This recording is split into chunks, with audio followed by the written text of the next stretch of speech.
नमस्कार, साथ साथ में आपका स्वागत है। रियल एस्टेट के किसी भी डील में सही मायने पे आपको मंजिल तक कौन पहुंचाता है? वही जो आपके साथ रहता है, आपके साथ साथ चलता है। जैसे कि रियल एस्टेट एजेंट हुआ, ब्रोकर हुआ, कंसल्टेंट हुआ या रियल्टर हुआ, नाम कोई भी ले लीजिए, काम एक ही है, आपके साथ रहे और आपकी डील को खत्म होने तक आपको सपोर्ट करे।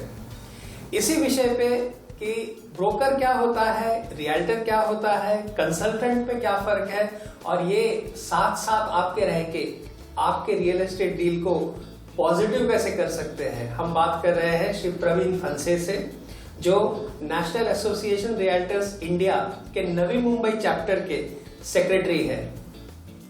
Welcome to the show. Thank you so much. Praveen ji, आपसे पहला क्वेश्चन मैं ये पूछना चाहूंगा कि रियल्टर क्या होता है और नेशनल एसोसिएशन ऑफ रियल्टर्स ये क्या चीज है? नेशनल एसोसिएशन ऑफ रियल्टर्स ये एनआर इंडिया है। ये चैप्टर इंडिया में लॉन्च हुआ हुआ है। It is a 26 association India में। ये लोग सब मिलके ये लोग ने एसोसिएशन बना हुआ है, national association of realtors.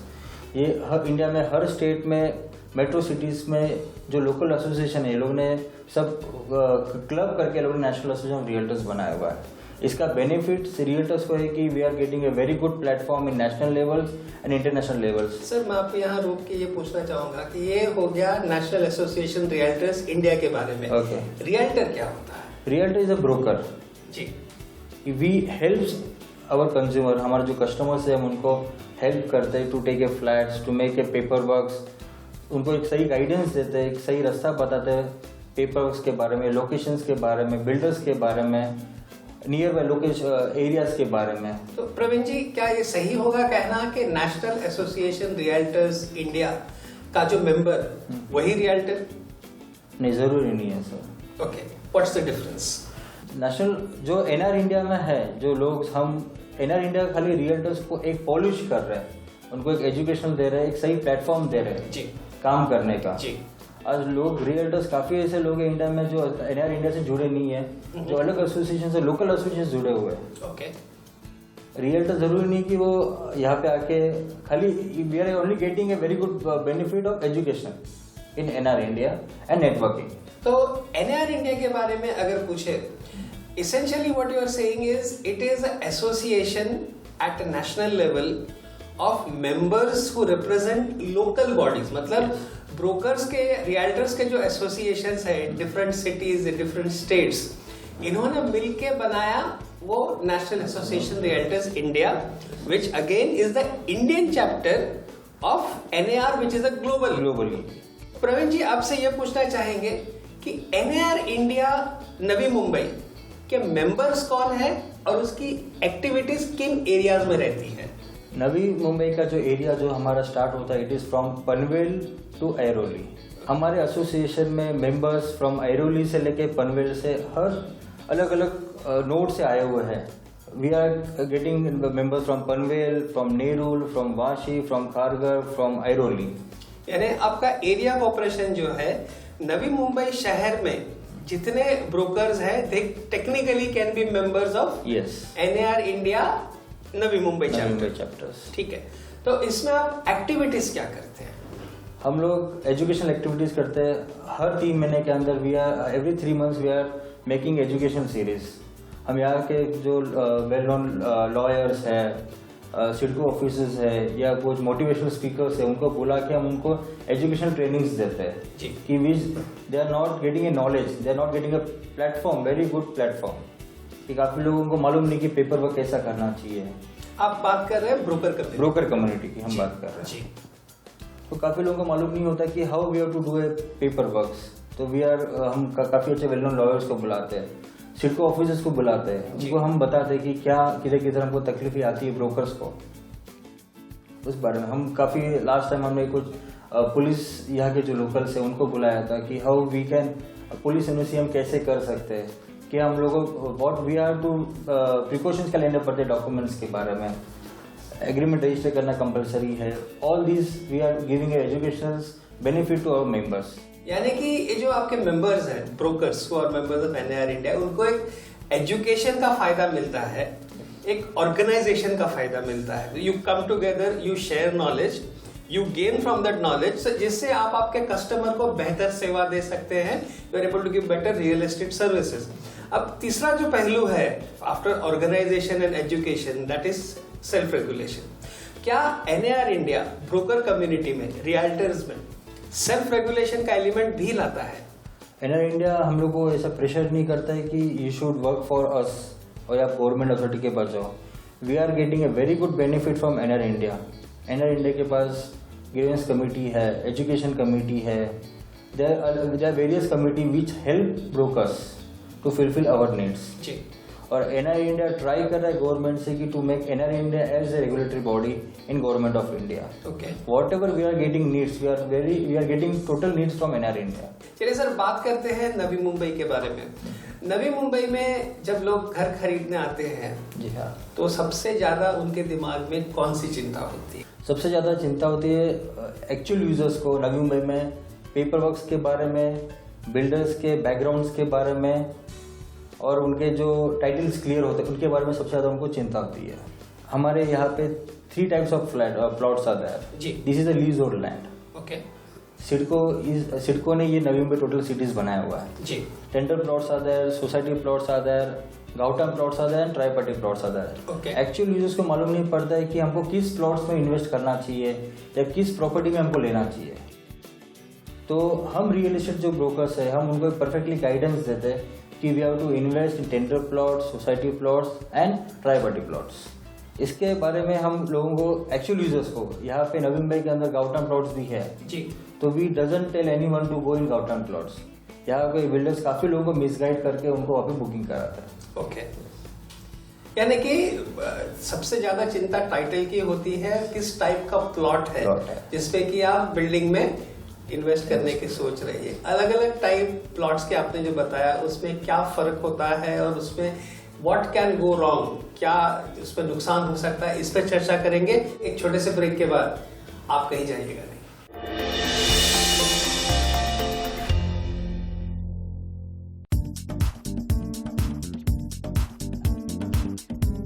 Welcome back. हम नवी मुंबई में है। साथ साथ के इस एपिसोड में हम बात कर रहे हैं श्री प्रवीण फंसे से। Praveen ji national association of realtors India के नवी मुंबई चैप्टर के ऑनररी सेक्रेटरी है। प्रवीण जी, आप हमें ये बताएं कि जो अलग अलग टाइप के लैंड आपने बताए, उसमें आपने कहा कि गाउठन लैंड पे बना हुआ अगर बिल्डिंग है तो उसमें फ्लैट लेने आप एडवाइस नहीं करते। Why is that so? जी हाँ, गाउटम प्लॉट्स में जो हमारे यहाँ पे नवी मुंबई म्यूनिसिपल कॉर्पोरेशन है या सिडको है, ये हम लोग को परमिशन नहीं देते legally to construct the buildings. Okay. यहाँ पे कुछ बिल्डर्स है जो लोगों को चीट करके एफएसआर देके उनको फ्लैट्स देते हैं, which is not legally approved by CIDCO. ना उनको सीसी मिलती है, ना उनको ओसी मिलती है, ऑल आर इलीगल प्रॉपर्टीज। ये आपने बताया कि सीसी नहीं, ओसी नहीं। हमारे व्यूअर्स को आप बताएं what this two terms mean and how it is important when you buy a home. See, यहाँ पे गाउटम्स में 2 टाइप के प्लॉट्स होते हैं। एक होती है ट्राई पार्टी एग्रीमेंट। जी। Tri party agreement means CIDCO, builders and farmer के दोनों का एक एग्रीमेंट होता है विच इज रजिस्टर्ड, जी, which is as equal as CIDCO tender plot. Okay. इस प्लॉट में आप समझो घर खरीदते हैं तो कुछ तकलीफ नहीं आती है। गाउटम्स के अंदर क्या होता है, घर पट्टी होता है। जी। आज कुछ बिल्डर्स कुछ नेशनल बैंक से टाई करके वहाँ पे लोन्स देते हैं। तो it is better you don't prefer gaothan plots and you preferably CIDCO tender plots या टेंडर प्लॉट आप लेते हैं, ट्राई पार्टी प्लॉट्स या टेंडर प्लॉट आप लेते हैं। चलिए, ये रहा प्लॉट का इश्यू, लेकिन मैं मेरे सवाल पे फिर से आना चाहूंगा कि सीसी क्या होता है और ओसी क्या होता है? सीसी का मतलब होता है कमिटमेंट सर्टिफिकेट। कमिटमेंट सर्टिफिकेट हम लोग को सिडको देती है, और ओसी होता है occupancy certificate, which is completion certificate. Means आपकी building legally it is perfect, there is no any problems in future. तो नवी मुंबई में ये अलग अलग टाइप की जो लैंड है, क्या बायर को इसके बारे में पता चल सकता है when he goes to buy from the developer? मतलब कि क्या डेवलपर ये बातें बताता है कि how the land is different और एनीथिंग ऑफ दिस सॉर्ट? जी, कोई बिल्डर्स कंपलसरी नहीं कि वो बताता है एक्चुअल यूजर को कि हमारा प्लॉट ट्राई पार्टी प्लॉट है या गाउटन प्लॉट है। ओके। नॉर्मली यहाँ पे 90% जो प्लॉट्स होते हैं are tri party and CIDCO tender plots. 10% जो गाउटान प्लॉट्स होते हैं वो बिल्कुल क्लाइंट्स को बताते नहीं है कि हमारा गाउटान प्लॉट्स है। प्रेफरेबली जो ट्राई पार्टी प्लॉट्स है क्लाइंट्स को पहले ही बताते कि ये हमारा ये बैंक से अपलोड हो चुका है, ये हमारा EPF कोड है, this are the CCs what we had get from the CIDCO body. Okay. और आज की डेट में बैंक्स हम लोग काफ़ी हेल्प कर रही है। नॉर्मली बिल्डर्स प्रोजेक्ट चालू होने से पहले HDFC bank, ICICI bank, state bank of India से already they are taking a pre approved project. तो नॉर्मली आज की डेट में नवंबर में 95% प्लॉट्स आर क्लियर, 5% जो प्लॉट्स होते हैं गाउटान में which are not clear. Praveen ji, ये जो सिचुएशन आपने बताई 5% of the plots where land title is a issue, जब कोई भी व्यक्ति घर खरीदते आता है in Navi Mumbai and they go directly to the builder, they don't go through a broker, consultant और अ रियल्टर, क्या ऐसे बायर्स बिल्डर से इंफॉर्मेशन मांगते हैं? क्या बिल्डर अपनी तरफ से उनको इंफॉर्मेशन देता है? परमिशंस, क्लियरेंसेस, लैंड टाइटल, ये सारे जो इश्यूज है उन पर। पहली बात, नवी मुंबई के अंदर नॉर्मली रियल्टर्स फर्स्ट जो बायर होते हैं, जो बिल्डर से घर खरीदते हैं, we don't charge any, we are not charging our professional fees. Okay. हम उनको सही गाइडेंस देते हैं। ओके। सही, हमारे पास CC है, ये हमारे टाइटल रिपोर्ट्स है, इस बैंक से अप्रूव हो चुका है, ये बिल्डर के ये पास प्रोजेक्ट है, ये बिल्डर्स ने इस प्रोजेक्ट टाइम पे हमने कंप्लीट किया हुआ है। Okay. ये इसकी क्वालिटी है। एक्चुअल जो बायर होते हैं डायरेक्ट जो बिल्डर के पास जाते हैं, काफी बिल्डर्स उनको मिसगाइड करते हैं। फॉर एग्जाम्पल, आज बिल्डर उनको रेट बताता है 4,500 रुपये पर स्क्वायर फीट। ओके। ब्रोकर्स को मालूम होता है कि एक्चुअल रेट मार्केट में क्या चल रहा है और हमने लास्ट फ्लैट क्या रेट में बेचा हुआ है। ओके। आज हम समझो एक्चुअल यूजर का हम 100 रुपये भी बेनिफिट करा देते हैं पर स्क्वायर फीट, तो हम उनका लाख से 1.25 लाख रुपये हम उनका फ्लैट कॉस्ट हम उनको सेव करके देते हैं। करेक्ट। और सबसे बड़ी बात, we are not charging any our fees to our buyer. यानी कि it is a safety margin, it is a safety net which actually makes the deal a perfect one. Yes sir. चलिए बात करते हैं उन केसेस की जिसमें कि buyer goes through a lot of developers, is confused. हर एक ने अपने अपने प्रोजेक्ट के बारे में ही पता है। डेवलपर कभी बाजू के प्रोजेक्ट के बारे में तो बताता नहीं, सिर्फ अपने ही प्रोजेक्ट के बारे में बताता है। तो जब बायर कंफ्यूज होके आप जैसे किसी रियल्टर के पास आता है कि मैंने ये 5 अलग प्रोजेक्ट्स देखे and I am confused, how do you guide them, how do you help them out? आज की डेट में जो बायर्स आते हैं मार्केट में फ्लैट्स खरीदने के लिए, बिल्डर्स खाली अपने प्रोजेक्ट्स के उनको जो मेन पॉइंट्स है या उनका जो बेनिफिट्स है वो बताते हैं। हम क्लाइंट्स का बजट देखते हैं कि what budget he is basically looking for, उनका क्या नीड्स है। आज एक बिल्डर के पास जाएगी, बिल्डर आपको एक प्रोजेक्ट या उनके 2 प्रोजेक्ट्स के बारे में डिटेल्स बताएंगे। हम उनको एक 10 से 15 ऑप्शन दिखाते हैं as per their choice, as per their taste. तो हमको मालूम है कि आज एज्यूम करो कि एक 70 लाख के बजट उनको क्या हम क्वालिटी दे सकते हैं, या फुल एमिनिटीज दे सकते हैं, टावर में दे सकते हैं या कॉम्प्लेक्स में दे सकते हैं। राइट। तो इस तरह से it is a helpful for the actual user. Praveen ji, ये एकदम सही बताया आपने। It's a important thing, but let me ask you from a different perspective कि आपने क्या ऐसे केसेस देखे हैं कि जिसको घर खरीदना था वो डायरेक्टली किसी बिल्डर के यहाँ पहुंच गया and got wrong information, was likely to get into wrong sort of deal, and then he came to some broker or a realtor like you and was helped out that ये गलत चीज है, आप इसमें पैसा ना डालें, this is a better option or this is the legal option जहाँ पे आप पैसा डाल सकते हैं। एक क्लाइंट जिसने खारघर में एक प्रोजेक्ट सेक्टर 35 में इन्वेस्ट किया हुआ था XYZ बिल्डर के पास। उसने 30% पेमेंट्स बिल्डर को दिए थे, बिल्डर ने उनको अलॉटमेंट लेटर दिया था। बिल्डर उनको कंटिन्यूसली कहता था कि विद इन 6 मंथ्स प्रोजेक्ट चालू होगा, 7 मंथ्स में होगा, 1 साल होगा। मेरे हिसाब से आज 2.5 साल हो गया, बिल्डर ने प्रोजेक्ट चालू नहीं किया। आज बिल्डर वो पैसा लेके उनसे कलेक्ट किया हुआ है। मेरे पास 6 महीने पहले आया है, हमने उनको बताया सर ये प्लॉट बिल्डर का नहीं है, वो प्लॉट बिल्डर का नहीं है, उस प्लॉट पे स्टे ऑर्डर आया हुआ है और क्लाइंट का पैसा बिल्डर लेके बैठा हुआ है। आज भी बिल्डर उस क्लाइंट को कमिटमेंट करता है सर हम 6 महीने में चालू करेंगे, कि हमारा एनवायरमेंट प्रॉब्लम चल रहा है, ये इशू चल रहा है, वो इशू चल रहा है। दे आर जस्ट, हम क्लाइंट्स को लोग बेवकूफ बना के वो लोग टाइम उनका खींच रहे हैं। तो हम हर एक्चुअल यूजर को हम रेकमेंड करेंगे, आप कोई भी प्रॉपर्टी नवी मुंबई के अंदर आप इन्वेस्ट करते हैं, brokers, realtors are the right way ये आपको पूरा परफेक्टली गाइड कर सकते हैं इन द सेंस ऑफ उनका बिल्डर का बैकग्राउंड हो या पेपर वर्क हो या टाइटल रिपोर्ट हो या लोकेशन हो।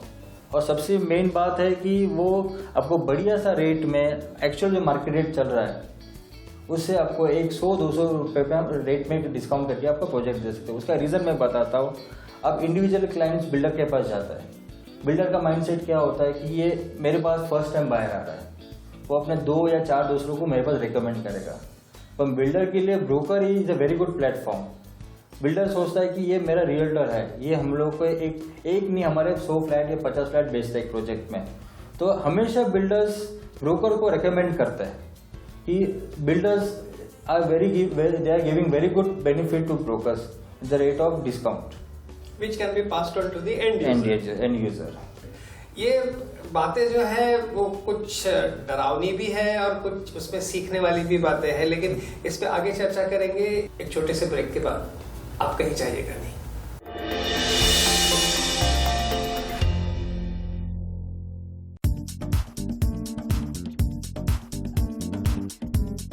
Welcome back. साथ के इस एपिसोड में हम बात कर रहे हैं Praveen Phanse, national association of realtors India Navi Mumbai chapter के ऑनररी सेक्रेटरी। प्रवीण जी, आप हमें ये बताएं, आपकी जो कंपनी है Sevagiri realtors, you are second generation. जी हाँ सर। तो उसके बारे में बताएं कि how did it start and how did you join the company. My company is 25 years old company. ये पिताजी ने 1989 की उस टाइम चालू किया था। ओके। और मुझे पिताजी ने जब स्कूल्स में था मैं जी, तो फ्रॉम 5th स्टैंडर्ड में, जब 5th स्टैंडर्ड में था तो नॉर्मली वो संडेज को मुझे ऑफिस में बुला के बिठाते कि बेटा तुम आओ ऑफिस में बैठो, सुनो मैं क्या बात कर रहा हूँ। तो 1-2 साल में सुनना चालू किया। 8th स्टैंडर्ड के आसपास में वेकेशंस में मैं नॉर्मली कंटिन्यूस ऑफिस में आता था, फ्लैट्स दिखाना चालू किया। ओके। 10th स्टैंडर्ड में कुछ डील्स करना चालू किया। ओके। और सबसे अच्छी बात पिताजी ने हमको ये बताई कि जब भी हमने डील किया तो whatever I had got my fees to my company, पिताजी ने बोला कि ये पैसा बेटा आपके पास रखो। तो उस टाइम से पैसा एज ए मैग्नेट मुझे खींचना चालू किया। ओके। तो कॉलेज के टाइम पे आई वॉज डूइंग 4 घंटे का कॉलेज था, from 11 to 12 to late night 10 o'clock तक I was sitting in office. तो उस तरीके से मैं काफ़ी पहले स्कूल टाइम से, कॉलेज टाइम से I was attach to my company. Praveen ji, बात करेंगे आपके कंपनी के बारे में। How does the name Sevagiri come in and what does it mean? Sevagiri sir ये हमारे गुरुजी का नाम है। ये सातारा डिस्ट्रिक्ट में नियर बाय पुशेगांव करके एक विलेज है जी। और ये हमारे भगवान है, वहाँ पे उनकी समाधि है। और महाराष्ट्र के अंदर ये सातारा डिस्ट्रिक्ट, कराड डिस्ट्रिक्ट या नियर बाय सोलापुर डिस्ट्रिक्ट या पुणे पकड़िए, देयर आर मेनी फॉलोअर्स ये जो वहाँ पे हम जाते हैं। तो यानी आपकी कंपनी का नाम जो है वो एक धार्मिक निष्ठा को लेते हुए आपने वो नाम रखा है, और आप जिस तरह से काम करते हैं उसमें वही धर्म का पालन करते हैं कि आप कस्टमर को गलत रास्ते पे नहीं जाने देते। If somewhere he is making a mistake, you bring him back to the right sort of way. We follow some ethics in our office. जी। हम किसी को रेंट पे देते हैं ऑफिस, हमारे कंपनी से हम किसी को रेंट पे देते हैं। जी। पहली बात हम कोशिश करते हैं कि हम सर्विस क्लास क्लाइंट को दें, जिनसे हम पूरा डॉक्यूमेंट्स लेते हैं, company I card, passport copy, उनके reference, plus we try 100% to do the agreement registered rental agreement. इससे मुझे याद आया, थोड़ी देर पहले आपने जिक्र किया था कि NAR इंडिया में आपने पुलिस वालों को बुला के एक लेक्चर जैसा रखवाया था जिसमें you mentioned about the need for documentation, registration, कि जो आप भाड़े पे अगर जगह देते हैं उनकी डिटेल्स पुलिस में रहनी चाहिए। इसकी वजह क्या है and why is this important? It is important to the owner, it is important to the society, and it is important to the whatever it is necessary as per role. इसका benefit ऐसा है कि एक realtors होता है वो एक safer side में उनको एक एश्योरेंस मिलता है। ओके। जैसे आज हमारे पास XYZ क्लाइंट आता है सर्विस क्लास, हम प्रेफरेबली हम बोलते हैं कि आपका कंपनी आई कार्ड, आपके पासपोर्ट्स, आपके विच आर डॉक्यूमेंट नेसेसरी, जैसा पैन कार्ड आ गए, ड्राइविंग लाइसेंस आ गए, पासपोर्ट आ गए, वोटिंग कार्ड, प्लस आपके 2 फ्रेंड्स जिसने हमको रेफरेंस दिया हुआ उनके आई कार्ड्स। और हम ट्राई करते हैं 100% to do the agreement registered. उससे क्या होता है, कल कुछ उसने एक प्रॉब्लम क्रिएट किया उस फ्लैट में या ओनर के साथ, या फ्लैट उसने वेकेट नहीं किया, तो we have a proper documentation कि हम कल कुछ तकलीफ आ गई तो हम we can go to the police station और we can go to the court. एक पुलिस स्टेशन और कोर्ट की बात से मेरा क्वेश्चन ये था कि पुलिस में, लोकल पुलिस स्टेशन में जिस किसी को आप जगह भाड़े पे दे रहे हैं, उसकी इंफॉर्मेशन रजिस्टर करने का ये जो महाराष्ट्र में कानून है, उसके पीछे लॉजिक क्या है? अगर कि लोगों को पुलिस स्टेशन को मालूम पड़ना चाहिए कि हमारे सिटी में कौन आदमी आया है, उनका खाली हम नाम रजिस्टर करते वक्त है कि कल कुछ वो आतंकवादी ना हो या कल उसने कल प्रॉब्लम क्रिएट किया तो we can trace that guy through the documentation. यानी कि सेफ्टी और सिक्योरिटी की बात हो गई, जो मैं समझता हूँ बहुत जरूरी है। जो लॉ एंड ऑर्डर में सेफ्टी एंड सिक्योरिटी की बात हम करते हैं, वैसे ही जब आप घर खरीदते हैं या भाड़े पे लेते हैं, उसका जो डॉक्यूमेंटेशन होता है उसमें सेफ एंड सिक्योर कैसे रह सकते हैं? हमारे पास कोई सेलर आता है, फर्स्ट ऑफ ऑल मैक्सिमम हमारे पास रेफरेंस क्लाइंट्स आते हैं, you know the person. We know the person. Then also we take some precautions. जी. हम उनके जो फ्लैट्स एग्रीमेंट है उसके हम कॉपी मंगाते हैं, उस क्लाइंट का कौन से बैंक्स में लोन है उसके चेन ऑफ डॉक्यूमेंट्स हम लेते हैं। Okay. हम कोई डील करने से पहले हम क्लाइंट समझो हमको वो फ्लैट पसंद करता है, हम एक डॉक्यूमेंट का सेट उनको देते हैं, सर ये डॉक्यूमेंट है, you can go to your bank, to your lawyer, अब उनसे एक बार क्रॉस वेरिफिकेशन कर लीजिए। When he is totally satisfied with that deal, with the legality of that documentation, जी. हमारे पास आते हैं, हम एक सिस्टम फॉलो करते हैं। पहली बात हम MOU बनाते हैं, उनका जो भी वाइड ट्रांजेक्शन होता है हम एक दोनों पार्टी का हम अंडरस्टैंडिंग में एक MOU बनाते हैं। और उस केस में जो सेलर के जो डॉक्यूमेंट्स होते हैं, जब भी हमारा उसके पास टोकन जाता है, उस सेलर्स का हम डॉक्यूमेंटेशन थर्ड पार्टी, हम वी हायर एन एडवोकेट, उस एडवोकेट के पास हम उसके डॉक्यूमेंट जो ओरिजिनल होते हैं हम वहाँ पे रखते हैं। एग्जाम्पल उसके पास डॉक्यूमेंट बैंक के पास है, तो हम उस ट्रांजेक्शन के लिए हम जो बायर है उनसे पेमेंट्स लेके पहली बात तो बैंक का लोन क्लियर करके then we further the procedures. Okay, इस तरह हमारा टोटल एक प्रोसीजर होता है। MOU, पार्ट पेमेंट एग्रीमेंट के बाद फिर हमको सिडको एनओसी से लेना पड़ता है, सोसाइटी एनओसी से लेना पड़ता है, बैंक्स का पेमेंट क्लियर करने के बाद फिर हम लास्ट में हम सेल एग्रीमेंट करके सेल डीड करके हम उसके हाथ में पोजीशन लेटर देते हैं। तो वैसी बात हो गई सर कि आप पहले लड़की को देखे, फिर पसंद किए, फिर इश्क लड़ाया, फिर प्यार हुआ, फिर पता नहीं आगे चल के कहाँ एंगेजमेंट होती है, उसके बाद शादी की डेट तय होती है, उसके बाद जो की है शादी होती है। उतना लंबा प्रोसेस है, बट आई एम श्योर आप जिस तरह से उसको डिस्क्राइब कर रहे हैं कि ये जरूरी है फॉर मेकिंग श्योर कि आप जो घर खरीद रहे हैं या बेच रहे हैं वो डील सही तरीके से हो, कानून के दायरे में बन के रहे और आपको किसी प्रकार की तकलीफ ना हो। ये आपने जो एक्सप्लेनेशन दिया है, आई एम श्योर दैट हमारे व्यूअर्स के लिए एकदम इम्पोर्टेंट बात है। यानी आप ये सोच रहे होंगे आपने जगह पसंद कर ली, अमाउंट तय हो गया, पैसे का लेन देन हो गया, डॉक्यूमेंट साइन हो गया, किस्सा खत्म। नहीं, इसमें बहुत सारी चीजें हैं जो आपको करना जरूरी है, जिसके लिए आपको कोई ऐसी व्यक्ति चाहिए जो आपके साथ साथ चले इस डील के रास्ते पे, आपको शुरुआत से लेके अंत तक सही तरीके से कानून के दायरे में रहकर आपका प्रोजेक्ट, आपका डील, आपका घर साकार कराए। तो प्रवीण जी, ये इंफॉर्मेशन देने के लिए thank you so much. I am sure viewers के लिए it's going to be very advantages. Thank you Kamlesh ji. मैं उम्मीद करता हूँ सब स्पिन टीवी व्यूअर्स को मैंने जो आपको जानकारी दी वो आपको पूरी तरह से आपको बेनिफिट हो रहेगी।